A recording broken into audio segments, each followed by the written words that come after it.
Charisma Quotient. I'm your host, Kim Seltzer, a dating and makeover expert, where I will help you build confidence, make connections, and find love from the outside in.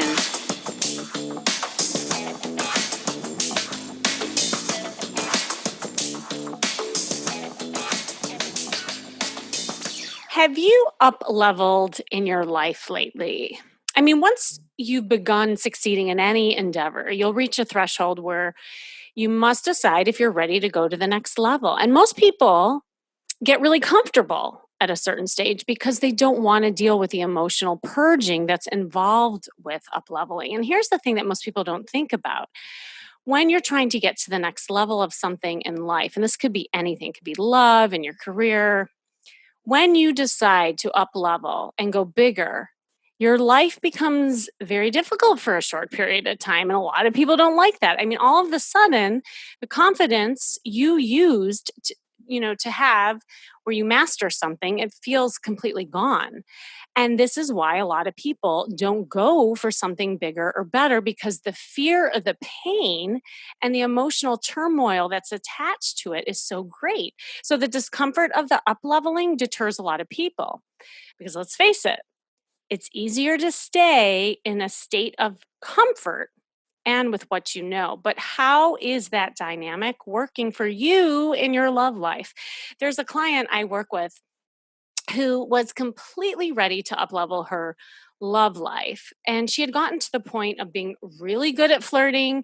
She got the dating thing down. She knew how to, get the guy, but she hit a brick wall when it came to advancing to the next level with men into a more emotional, intimate relationship.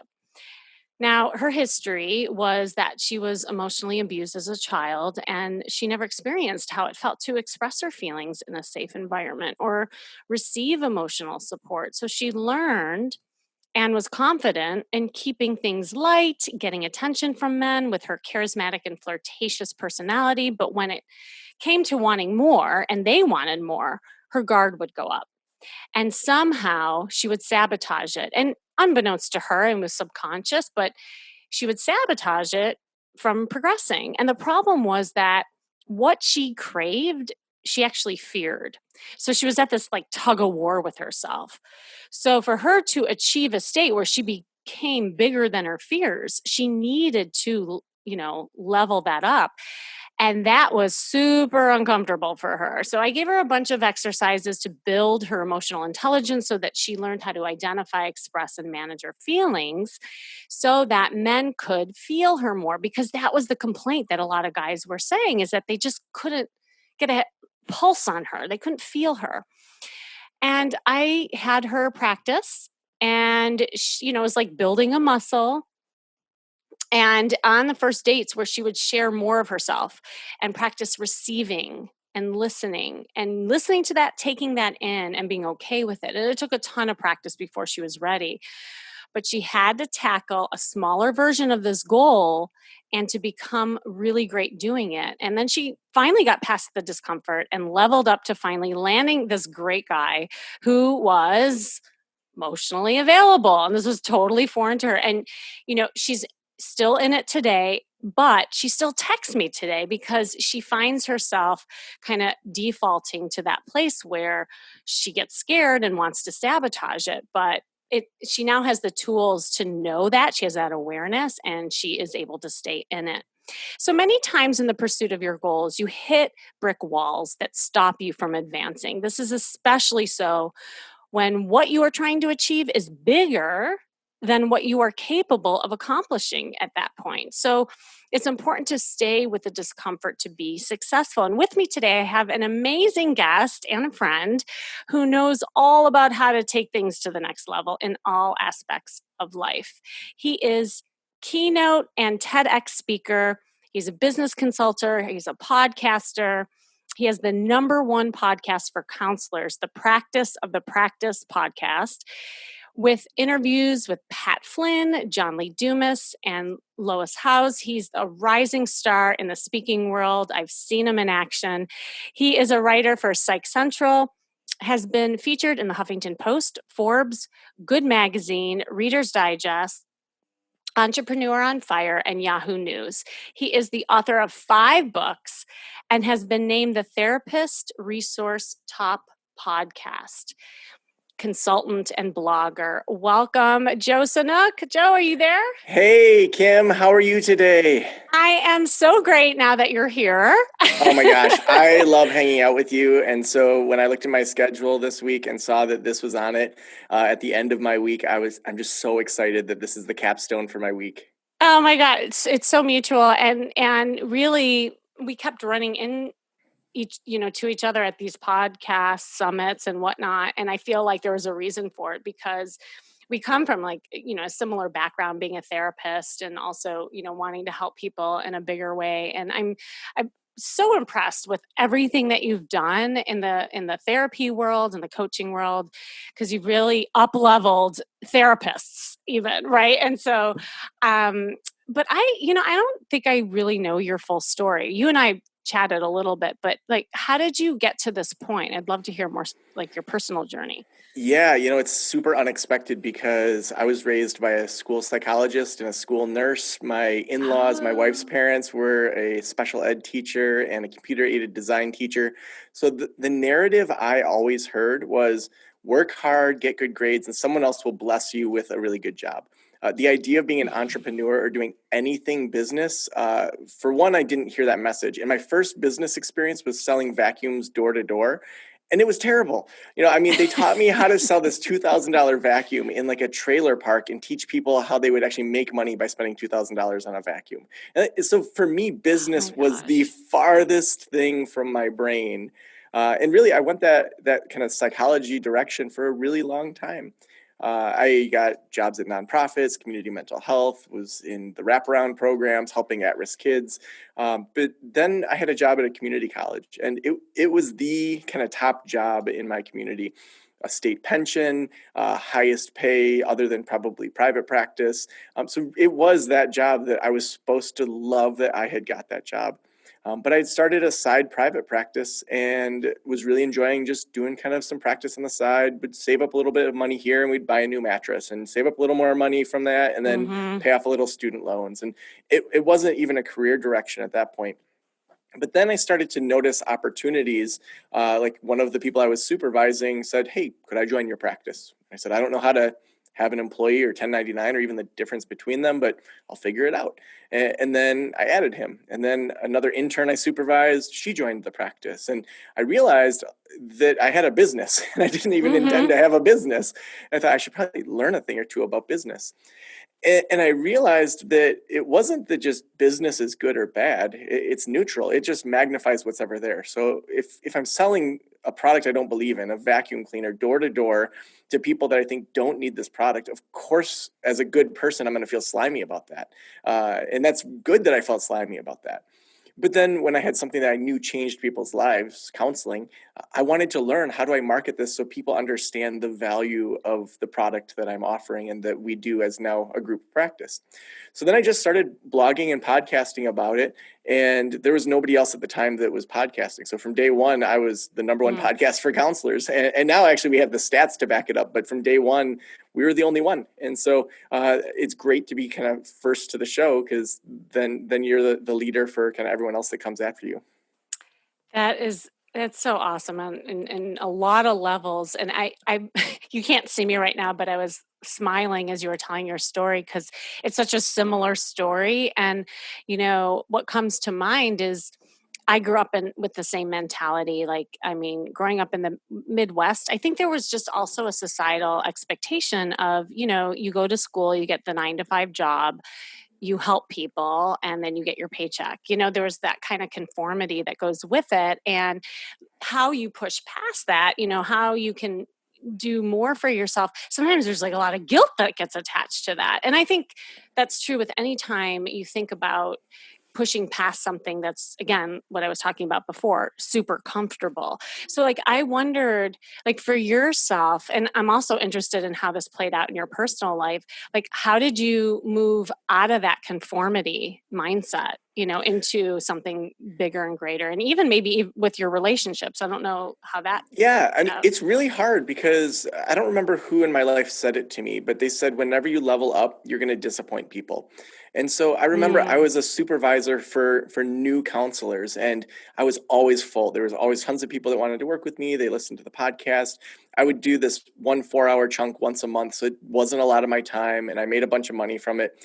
But I didn't want to do it anymore. I didn't want to, like, every time it came around for a good year, I just thought I don't want to do this. And it was disappointing to those people mhm, tremendously when I stepped back from that. But if I had continued to put in that mental energy and all that went with kind of recruiting people, that was time and energy I wasn't putting into things that really lit me up. When I left the community college, I still am connected to my old boss there. She was amazing. And actually, the guy that took my position, we hang out. He's one of my best friends now.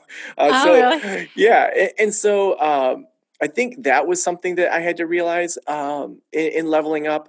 It was, I think, there's people that always will feel like you're abandoning the cause. When I left being a foster care supervisor after only 11 months there, people are like, "Are you kidding me? You're leaving already?" But it was this community college job that was an amazing job that those positions only opened once in a while. And so I was able to really kind of develop a system for myself to continue to level up year after year and to take reasonable steps. I think it was Gary Vaynerchuk that says people overestimate what they can do in a year, but they underestimate what they can do in a decade. And that Mm, the mhm. methods that I kind of started to employ, really not on purpose at first, helped me make substantial jumps year after year. I so that and I wanna hear more about that system you came up with, 'cause in obviously, like, how I was talking about how that plays out in relationships and love, I see that what you just said play out a lot. Like, there'll be people who will stay in relationships or date people who are familiar to them, even though they know it's not, good for them necessarily. And they want to have something better. Like they want to have maybe a reciprocal relationship where it doesn't feel like they're taking care of everybody, and that kind of thing. But they're worried that then people won't like them. So it's easier for them to just stay in that kind of relationship. Right. So I think it goes back to your self value, your self worth, and like how do you push through that because and want something more for yourself. So I'm It's interested in so that. interesting that we're talking about this today because I Yeah. just last month got a contract with HarperCollins for a book that I'm working on. Yay! Yeah, it's crazy. Gosh. It's Talk amazing. about up leveling. Hello. Seriously. Well, and I can talk about how that was part of this whole system and this plan of leveling up and how that ended up Yeah. happening. But just today, I'm working on this chapter that's about how an outsider mindset is really valuable. It's one of the top Mm. 3 things that we see in people that are just crazy amazing, Hmm. and having these differentiators. So even today, I just learned that Rembrandt had this eye condition where he could only see in 2D. And so his artistic edge was his disability. And there's story after Ah. story around this of famous artists that they were super sick as little kids, and they just sat and drew. Or Einstein didn't, I think, speak till he was 3 years old, and he attributes that childhood wonder and being an outsider to why he could think so much differently. And so today I've been really digging into just the evolutionary benefit of being in the majority, Hmm. and how it helps us be comfortable. It helps us have resources. If you were in the majority, if your farming didn't work out, and you had a tribe of people around you or a group around you, you didn't go hungry. You were protected. There's all this benefit over thousands and thousands of years of being in a group of people.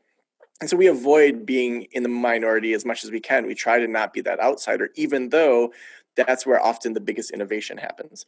And so today I was looking into this theory called rejection sensitivity, and there's a ton of research out there about this, and it's worth googling because what they found is that there's the part of your brain that has physical pain. That Hmm. there are some people that same part of their brain lights up when they feel social rejection. And so, if that's more Oh. sensitive for somebody, and even if it's not, I mean, we all know what it's like to be rejected, and it sucks. We don't want it. But then, often, what that leads to is then being paralyzed by perfection. Then that leads to not Hmm. wanting to fail or stretch ourselves, which then leads to I don't want to be rejected at all, and so we get stuck. And then we say, well, I'm trying to create more happiness in my life, and I'm doing it by avoiding this rejection. I'm doing it by not stretching myself, but I'm still not happy. So is inaction really what's going to lead to my happiness? Or could it be that this rejection actually is part of building skills that allow us to become at that next level? Oh my God. I love that. I just got chills because I always say rejection really isn't rejection, it's experience. And if you can look at it that, but it's a reframe of that. And I'm really interested in what you just talked about, the rejection sensitivity. Did they tie that into, the familiarity principle where, in our brain we always go back to what we know? Is that part of the loop? Absolutely. I mean, Hmm. we naturally are going to go back to that majority or that tribe or that group of what we know Yeah. because it's the known. We don't want to see the tiger, that's in the unknown. And actually, I've been digging into quite a bit on curiosity research, so we can geek out on that too. But before we go there, I know I we're mean, totally geeking out on psychobabble right now.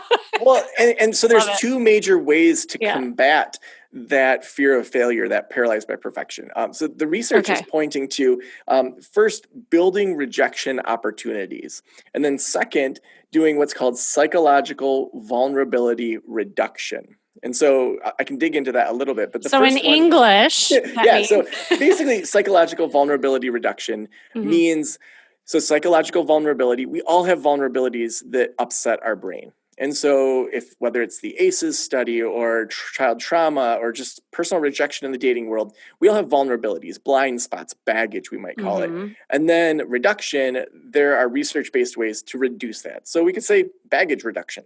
That junk in our brain that is a weak spot, it's our Achilles heel. There's a lot of kind of stats around what works in those areas. But one of the biggest things you can do is to give yourself the chance to be rejected over and over and over so that that becomes normal for you, that instead of being in Yes. your comfort zone all the time or in your panic zone where you freeze or you fight or you flee, that growth zone in the middle where you feel kind of icky in your stomach, it's good for you. Maybe it's giving a speech at Toastmasters, or it's standing up to your parents even though you're a grown adult, whatever it is. Those growth zones are so important for our development because it rewires our brains. It makes a new normal in a different way than maybe we have in the past. So what that means for you listening in ways of the dating. So if you are really fearful around flirting, then it's exercising like and I always say too, one thing, it's like building a muscle. One thing that you can build to get over that fear of rejection of maybe a guy not liking you or whatever's going on. And so maybe every day you work on making eye contact and smiling at a guy that you think is really attractive and doing that over and over and over again until you have that, kind of evidence that you're okay, that you're not being rejected and the right guy will respond back to you. And it's so powerful. And it actually, what you just said really, kind of drives home this whole notion that I teach about the outside in is that even like wearing something, you know, like a red dress when you're not used to wearing a red dress and being seen and just practice being seen, that can actually change the chemistry of your brain almost, it sounds like, in the way that you 100%. I mean, we're kind of talking about performance anxiety. yeah. Oh yeah, And yeah. so when you think about it, so a great example, about a year ago, I went to the Motown Museum in Detroit, and it was so cool to be in the actual space where the Jackson 5 recorded, or the Temptations, or the Four Tops. I mean, these amazing bands. They had houses right across the street that most of the musicians lived in, and they left the studio open 24/7. So if you woke up at 4 a.m. and you had a riff you wanted to record, you could go across the street, you could record it, go back to bed. So one of Mhm. the cool things that they did is every single Friday, they would get as many of the musicians and producers together, and whoever had new songs that they were working on, they would play them and they would tear them apart. I mean, imagine Mm. you're a new Motown musician, you just got signed, you think you're just awesome. In your hometown, you were it. And then you get there and you've got little Michael Jackson and Stevie Wonder and the Four Tops, and you're going to play that first song and they just tear it to pieces. But what happened was everyone got so much better through that rejection of their first, second, third, fourth draft to say, okay, now we've got a hit. Let's now release this because it's been through this just terrifying process. But on the other end, we have hit after hit after hit. Wow. I love it. It's so good. And I think it gives a lot of people hope, around what they can do. Because I think a lot of times you think you can't be that person and get to the next level because and this is where your story and like my story was, back in the day when we were brought up to be a certain way. There's like this state of complacency that I think a lot of times people get into, and you just think, well, but this is my path, like this is all I can do. And knowing that everybody can get to a different level, it's just knowing how to get there is really, what we're talking about. Yeah, and I think that once you can start to address those internal beliefs and challenge Mhm. them and allow kind of new wiring to happen inside of you, then you can start to make an external plan. And so I love how you do the outside in, but then there's also kind of that inside out that happens as well, Right. where once you're able to start to challenge that wiring, then you can take some steps to say, okay, I have a business right now, or I have a relationship right now, or I have whatever my current is, that needs to be under control. But then what's my goal for where I want to be, whether that's in relationships, in my Mm. business, in the career path I have? And so the first steps I took when I was at the community college was, what is the next goal for me in this next year that's going to totally change everything? So the book, The One Thing, they have this phrase that says, what's the one thing that you can do now that if it was done would make everything else easier? So I really took that to heart. Hmm. And each year I still do this. So, it was probably 8 years ago. I said, okay, so I have this counseling practice. If I had more clinicians working there, that would free up more time and I would have more money coming in so that I could work on bigger things. So this year I need to work on getting a bunch of clinicians. So we got up to 11 clinicians. That made it very easy to build, passive income. So then the next year it was, okay, I need to get more consulting clients that are 2 to 3 times my counseling rate. So I think I was charging 150 a session or so. And so I need people that will pay me $300 to $400 per hour in order for me to do that. Now, how do I do that? Well, I have to grow my podcast. I have to build content that attracts people that can pay that. Probably not focus on people just starting a business because they don't usually have money. So I need to focus on group practice owners and Mhm. doing more content around that. So then once I did that, then the next year I said, well, now I need to do some mastermind groups because if I had, say, 6 people, they were each paying $400 or $500 a month for a couple hours. Now I'm going from one-on-one to one-to-many. So then got some mastermind groups going, built out all the steps for that. Then the next year it was, okay, I need to not be the only one bringing in this consulting money. I need to bring on some consultants that can be lower prices, but still I get part of that cut. So then add people there. And so then every year I'm making sure the things that I'm working on in the business stay in one spot. And you can apply this to your relationships, to your any, friendships, any of that. You maintain what you like, but then you say, well, what's that zone of discomfort that's really good for me? And Hmm. so, Mhm. a year and a half ago, I said, I want to write a New York Times bestseller. If I did that, things would be a lot easier in regards to my business. I'd get more speaking engagements. I'd build more of an audience. So then I had to work backwards and say, well, how do you do that? Well, I know you have to get an agent to get a traditionally published book. So I started asking podcast guests, do you have an agent? Would you be up for introducing me to them? And then it was the agents wanted to know what my book was about. So it was like, oh, I probably should have sketched that out before I got introduced to you. So I, Right. just hustled and got that done. And then eventually got an agent. And then he said, your writing's good, but it's not the caliber that needs to be for publishing for our proposal. So then I hired a writing coach that had worked at HarperCollins to help me work on that proposal. And then we went through those steps. And so then, a year and a half later, I have a book contract. And so then once that comes out, well, what's the next big thing? I mean, it's going to change. And so I'm not going to create a 5-year plan because I don't know what the 1-year plan is going to be. But being able to say, what's that thing that makes me feel uncomfortable, but it makes sense as to the next step of where I'm going to be.